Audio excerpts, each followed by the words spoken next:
Okay. Hello, friends, and welcome to Fuji Educates Series 9. And today we have special guest, Sam McPherson, co-founder of Spark Protocol. Spark is a new money market created by MakerDAO and has made a lot of noise currently. And as far as I know, this is the first public appearance by a Spark Protocol representative. So don't miss the opportunity to ask your questions. Sam, welcome. Welcome to Fuji Educates. Thanks for having me. It's good to be here. Yeah, so basically, Bob Foti, it's Boyan, Dakota Daigara, co-founders of the protocol, and the Shark, it's Mark, our business biz dev. Hey guys. Hey, great to meet you. And yeah, thanks for accepting our invitation. Yeah, excited to learn more about Spark and how it's going to sort of propel DAI and sort of the whole maker ecosystem. So very excited to learn more about what you all are building and hopefully how we can potentially integrate it into Fuji in the future. Yeah, same. Welcome. Okay, let's start with some questions. Sam, please tell us about yourself and your experience in crypto, like as a developer, maybe as a user, like just briefly. Yeah, sure. So I've been in the crypto scene initially as a hobbyist investor in 2017. I came in during that whole bull run. And then a couple of years later, I joined on to MakerDAO as an engineer. I've been a software developer pretty much all my life. And so I picked up Solidity and made some contributions to Maker. My first contribution there was the Flashmint module and actually the PSM. And then I was offered a job to join on the protocol engineering team that formed in May 2021. So interesting tidbit is I was never part of Maker Foundation. I've always been working under the DAO, which is kind of unique. So I've been with protocol engineering right up to its dissolution, which happened just about a month ago. So now we've formed a team that is doing development for Maker Protocol, but no longer within the DAO itself. Our new company is called Phoenix Labs. The first product that we're building is Spark Protocol. And I want to be clear, Spark Protocol is owned by Maker. We do not own Spark Protocol as Phoenix Labs. We are just a contracting development team that is supporting development of it. Really interesting. So basically, Spark protocol affiliated with MakerDAO, like it's a part of MakerDAO. Yeah, so Maker is in the process of locking down the core protocol to just the minimal amount of stuff to do, and all the growth and innovation initiatives are being moved out into what are called sub-DAOs. So Spark Protocol is a product that we are looking to sell to one of these sub-DAOs. Now, initially, there's going to be six total, but four of them for actually building new products and stuff. And whichever one wants to buy the Spark protocol when these sub DAOs become available, they can purchase it for some amount of the sub DAO tokens.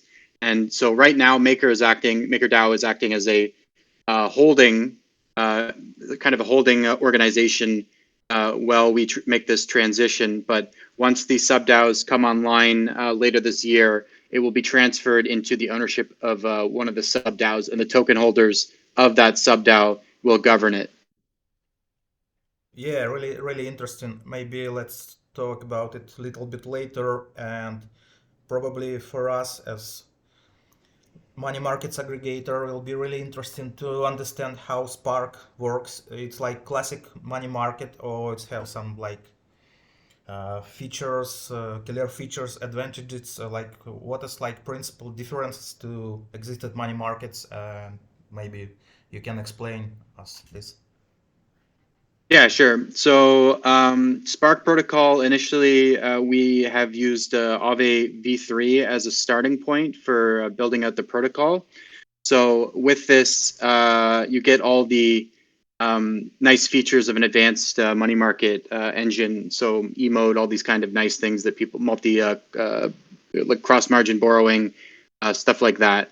So we're pairing all these advanced features that everybody knows and loves with the low rates that only Maker can provide as an issuer of the DAI stablecoin.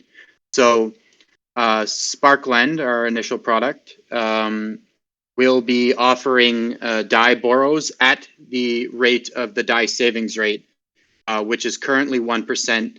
It's actually about to increase to 3%, but it should always be the lowest borrow rate available on the market at scale. Yeah, so basically it's like lowest borrow rate on the market currently, yes? Yes, that is the value prop. Mm-hmm.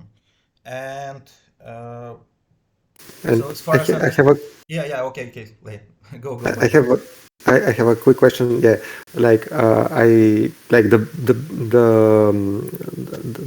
main added value of Spark is exactly like the lowest lowest interest that we can have for borrowing DAI. And what about other supporting other stable coins? I see you like we can see that you already support USDC. Yeah, what is your approach there? Yeah, so we actually don't support USDC. So the market, as a part of the MakerDAO organization ecosystem, we are completely oriented around DAI and supporting DAI as a stablecoin. So there are plenty of other money markets if you want to go borrow USDC, but yeah, even though USDC appears in the UI and stuff like that, we do not support collateralization or borrowing with USDC at this time.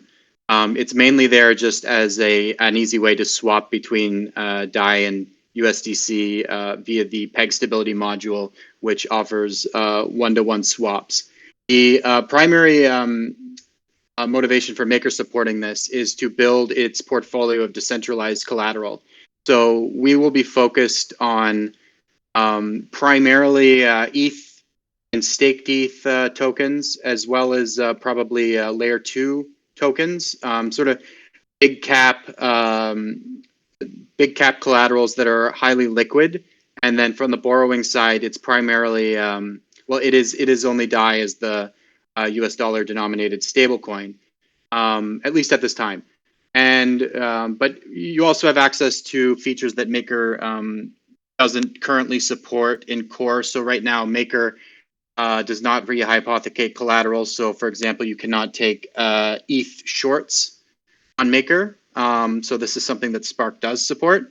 And in fact, we support collateralizing your short positions with savings DAI, which means you earn the DAI savings rate, which is about to go to 3%, while you can take ETH short positions.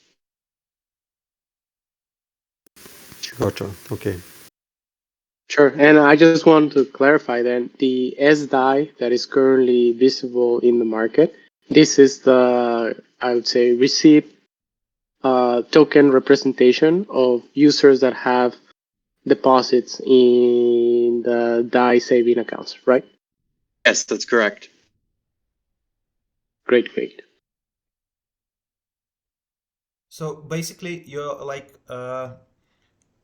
did a fork of Aave, or it was just like the whole infrastructure or probably structure? Like I mean, when Spark protocol appeared, the whole crypto Twitter explodes. Wow, MakerDAO just forked Aave. I mean, can you a little bit clarify this stuff? Yeah, sure. I mean, the Aave team has done a great job building the free and open source software that is Aave v3. It's heavily audited, heavy integrated, so we looked at it as a good jumping off point. Now, it's not just going to simply be a fork and then nothing happens beyond that. We're planning on integrating additional features over time, such as fixed rate borrowing, more robust oracles. And yeah, this is all connected to Maker Core. So we're planning on expanding out to L2s and stuff like that. So we'll do new deployments of Spark protocol there and connect them via Maker's D3M system to mint a bunch of DAI at low rates that people can borrow on their favorite chains. And then even beyond that, we're looking at integrating cross-chain instant transport. So this will be possibly the Maker teleport system. We're still investigating what the best approach to that is as Phoenix Labs, but there will be the idea in the end is we want people to be able to, you have say the OP token as collateral, and you want to borrow some DAI or even exit to feed altogether through Arbitrum. You can just the UI will not be like, are you on this chain, or like it's not. It won't even be like that. It's like I have this collateral. I want this loan to show up on this chain, and then it just makes it happen, including the cross-chain transport layer. So this is the vision for Spark Protocol as a whole. Okay, now I believe that Bayan will have a lot of questions regarding cross-chain solutions, because Fuji V2 will be cross-chain money market aggregator. So Bayan, please, please. Yeah, indeed. I will come back to what you said about like using Aave because like they built a battle tested system, and yeah, this greatly I agree here that because for example for integration like we can potentially do with the Spark protocol, it will facilitate our our task into building an adapter so that we can integrate Spark protocol in our aggregator. So yeah, I can confirm this is a very good approach. And yeah, I mean, I'm really happy to hear about how you envision the cross-chain feature, because this is exactly how we look at it. Users that have collateral on one chain and they want to use that collateral to borrow against and use the funds on another one. And yeah, this shouldn't be this big user how to say big user experience complications, so that they can achieve this simple operation in one transaction. Yeah, exactly. And I have a question regarding cross-chain. So Maker will start to use some cross-chain infrastructure like Connect or Layer 0, or they're building something new. I mean, like. Yeah, so Maker, under the protocol engineering team that is now disbanded, was working on a solution called Maker Teleport. It's possible we may use that, but yes, we're still evaluating what bridge solution to use. But the first step is to get Spark Protocol, another instance, deployed on the L2s. So initially we'll be aiming to deploy it on popular L2s such as Arbitrum, Optimism, and it looks like ZK Sync's becoming fairly popular now too. And so we want that instance, but that alone is not that interesting because it's just yet another instance of a generic money market. What really gives it magic is we are also going to, in the same way that we've done with Spark Protocol on Ethereum, we've pre-minted a bunch of DAI at a fixed borrow rate into the protocol in advance. We will do that on L2s as well, so we can extend fairly large debt ceilings as long as Maker is confident with the security of the chain. The risk should just continue to decrease over time. And so, yeah, we would look to deploy, tens, hundreds of millions in available DAI credit on these chains, which should heavily boost the amount of liquidity available. It's one of the big issues right now is just lack of, you require people to bridge this stablecoin liquidity more manually at this stage, but we don't want that. We want predictable borrow rates no matter which chain you're on. Yeah, yeah. Okay, okay. Now understand how you want to implement it. So basically, we can say that Spark protocol it's another piece of growing ecosystem of MakerDAO, right? Yeah. Okay. So if Bob, Dakota, or Shark, if you don't have some technical questions, we can proceed for the most interesting part for sub-DAOs, tokens, etc. Guys, do you have? Yeah, just one quick question. So you've mentioned you can essentially go and mint like a certain amount of DAI, like I guess on like a specific chain or credit, I should say.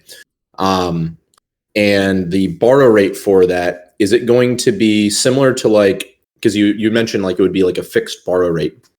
Are there going to be or is like that borrow rate going to be based off of a maturity date, similar to some of like the current fixed money markets that are out there right now? Or is it okay, this is like the ongoing borrow rate for DAI on this chain? Or is that like that rate going to be a variable? That was one thing that I wasn't perfectly following there.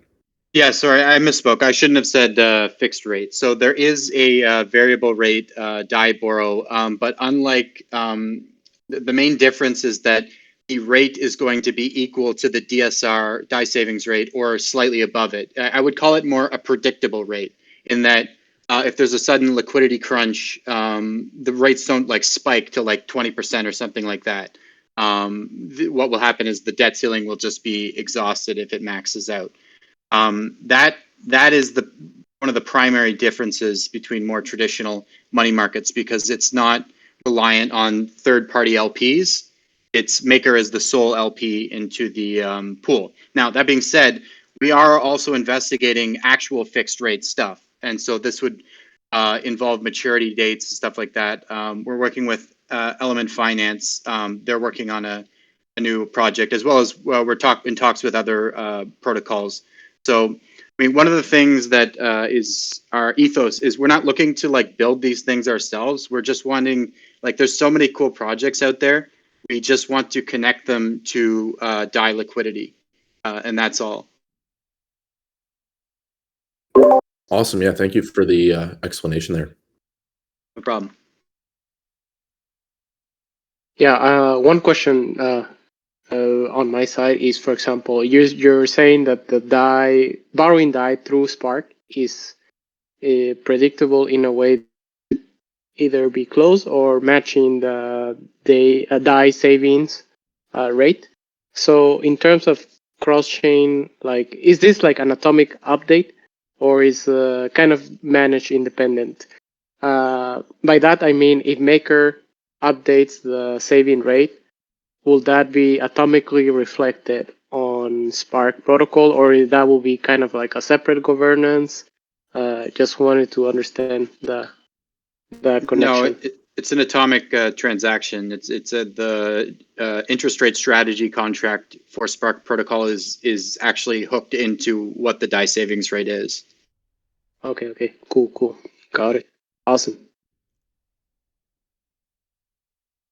Boyan, do you have some? Okay, okay. If you will have questions. Put on myself. Okay, okay. So I believe for all community most interesting part, Sam, please let's talk about sub-DAOs, probably Spark token or something like that, as you mentioned when introduction. And like, can you explain how it will work with sub-DAOs and something interesting for our community? Yeah, so maybe I'll just repeat what I said at the beginning, just so everybody can hear it again. So Maker Core is undergoing like an ossification in the core protocol, in that it's basically like locking down into very simple decision-making process to avoid things like corruption and politicking and all that kind of stuff.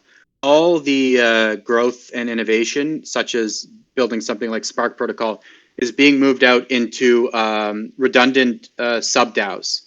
So initially there's going to be 6 sub-DAOs. 2 of them are governance. 4 of them are the growth and innovation sub-DAOs. So those 4 are responsible for allocating the balance sheet, building new products, all that kind of stuff. And so and each of them gets their own sub-DAO token and governance structure. So they will be able to vote on their own proposals. And these sub-DAO tokens, there's no pre-allocations or anything like that. It is born decentralized in that once it switches on, you can only get them by farming via DAI deposits and I believe ETH and Maker deposits later on. So you have to add DAI to the contract, and then you farm the sub-DAO token of your choice. So once you have the sub-DAO tokens, then you can vote in that governance process. Now, this is like Maker holders still have ultimate authority to prevent abuse and stuff like that. And there's all kinds of like off-chain rules you need to follow as a sub-DAO. But if you're playing by the rules, you get privileged access to Maker's balance sheet, which is unmatched in DeFi. DAI is an absolute behemoth, and being able to use that for interesting new products is pretty beneficial. So it's an interesting structure. So Spark Protocol's relation to this, we're now in an interim period where the sub-DAOs haven't launched yet, but we still want to get the ball rolling on these new types of innovations. So Phoenix Labs, my company, has started building Spark Protocol in advance, and it's being held under MakerDAO temporarily. And the idea is that once the sub-DAOs form and they get enough voting power, one of them can choose to purchase the Spark product. Once they purchase that off of us in exchange for sub-DAO tokens, and this is totally optional, nobody's forcing anybody to do anything, then the product is Spark Protocol is owned by that sub-DAO, and managing risk parameters, adding new collateral, and all that kind of stuff is then done under the sub-DAO governance system. Yeah, is that clear? Yes, I believe it's clear. I have some questions regarding this whole system. I mean, so basically, Maker DAO Foundation founded another 6 sub-DAOs, and it start token farming but not on Maker, but in these sub-DAOs. For example, in some time in the nearest future, I can go to Spark Protocol, provide liquidity, and start to farm Spark tokens, and then we'll use it during Spark Protocol governance, right?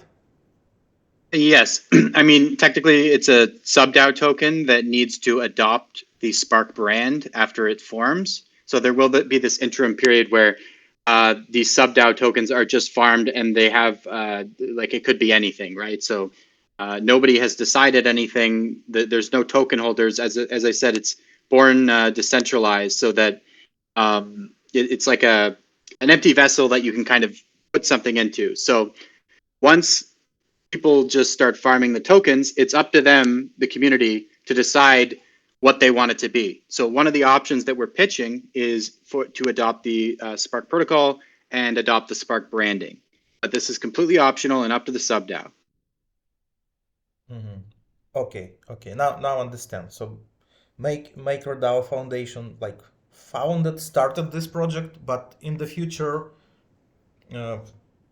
governance token holders can decide, for example, to start a different project or something like that. Yeah, and as I said, we're kind of in an intermediary period. So Maker is providing a lot of resources to bootstrap this whole process, but longer term, these sub-DAOs will just emerge automatically, and they'll be basically bootstrapped with some resources. They'll get a bunch of DAI and Maker as actual assets that can be deployed.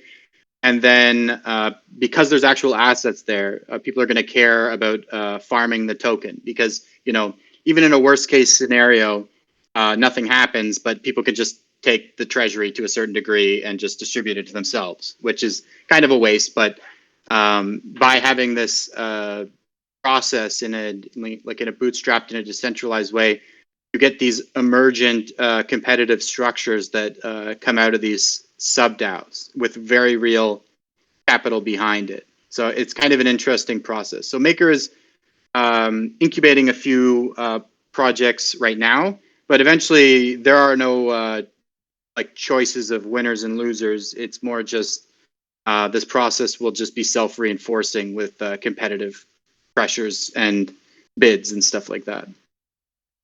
Yeah, okay. Now I got it. Really, really interesting. I mean, through decentralized way without pre-seed token sale, big VC involving, and really, really cool how all decentralized stuff currently developing. So probably you can share some alpha with us. I mean, when we should wait for token farming program or etc. or something interesting. Yeah, it'll be later this year. There's no announcement yet, but I'm not involved in Maker Core anymore, so you just have to watch the forums for when that will happen. Sorry, can't give you any more alpha. Okay. Thank you very much. So I want to check some questions from community and basically some. How are you attracting Spark market participants? Better rates or token airdrop, something else? I believe you already answered for this question. So basically, Yeah, I have a question about the Spark collaterals.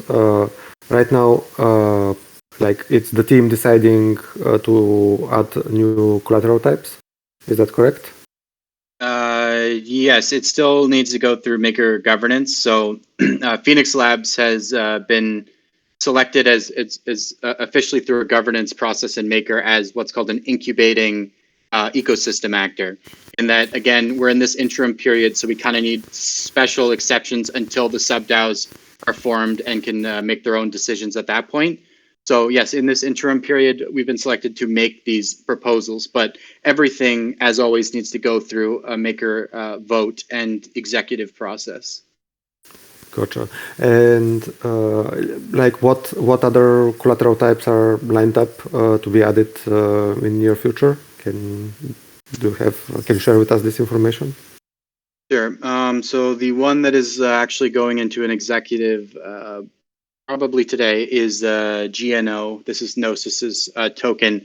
This is due to a strategic relationship with Gnosis. They have a lot of maker vaults. They use DAI on Gnosis chain. So there's all sorts of synergies there. They have a vault open in Maker Core, and due to the core vaults are actually being shut down, a lot of the smaller cap tokens. So we opted to take over their vault, which is run by the Gnosis Treasury that's taking out loans on that vault.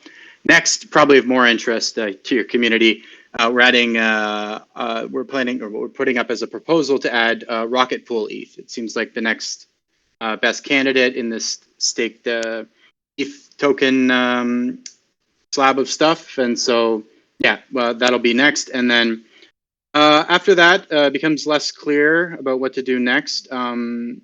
We are looking for decentralized assets. So this would maybe L2 tokens seem like a good next candidate. But there are markets out there for tail assets. There's a lot of them, and we're not so focused on that. It's more large scale, highly liquid tokens to this space of what I would say very low risk collateral to ensure the safety and security of the protocol. Mm-hmm. Yeah, of course. Yeah, this is completely understandable. Yeah, we've seen most of the problems with money markets coming from long term assets, so it's a completely understand about strategy to jump first for the highest liquidity collaterals. Yeah, exactly. Okay, really interesting. And as we discussed previously, Sam, I don't want to keep you so long because you have another meetings. So probably last question from me. Uh, what do you think really perspective directions for decentralized finance in nearest future? I mean, like liquid staking derivatives, zk Labs, anything. You as a professional developers, what do you think will be really interesting to watch on probably next year or like? Right. I think with the addition of withdrawals to Ethereum, this is really bullish on the liquid staking ETH token space. So I'm expecting to see a lot of growth in that as the people transition away from more vanilla ETH as collateral and get more comfortable with staked ETH as the primary collateral for borrowing stablecoins. The other thing, yes, cross chain. You know, I'm a believer that ETH is going to transition into becoming more of a settlement layer just due to the high gas fees. We want to have new users involved. I remember my first experience was on DeFi was opening a Maker CDP and taking out a DAI loan, and you'd spend like a couple bucks total. Now it's like maybe $1,000 to do that. It's absolutely ridiculous. So you're not going to get some new user who's just like dipping their toes in to do that, right? And so solutions like Polygon POS chain have been really nice for keeping that available for new users, but I see that transitioning more into layer twos as the technology comes along, and we want to be right there with everybody, enabling users to take out their first loan from Spark with the ETH they've just bought, and everything's costing. I mean, ideally even a couple cents rather than a couple dollars. Yeah, that's why like Arbitrum and Optimism really important currently and attracted a lot of users. Yeah, agree. Yeah, absolutely. Yeah. Okay, great. So, Bayan Daigaro, Mark, if you have questions, please ask. If not, I can't keep Sam anymore because we have a deal.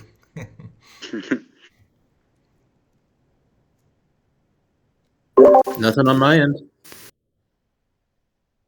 Yeah, yeah, nothing on my end as well. Yeah, I would say yeah, thanks for joining. Thanks to all the people that joined today's series. Yeah, great to have you and to that we learned more about Spark Protocol and yeah the makers future. Yeah, thanks so much for having me.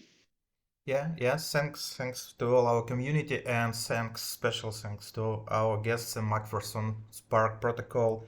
And it was really interesting. So, Sam, really appreciate your time and hope to collaborate with you in the future. It was Fuji Educate Series 9 with Sam Macpherson Spark Protocol. Have a nice day and goodbye. Goodbye, Sam. Goodbye, friends. Bye, guys. Cheers. Thank you.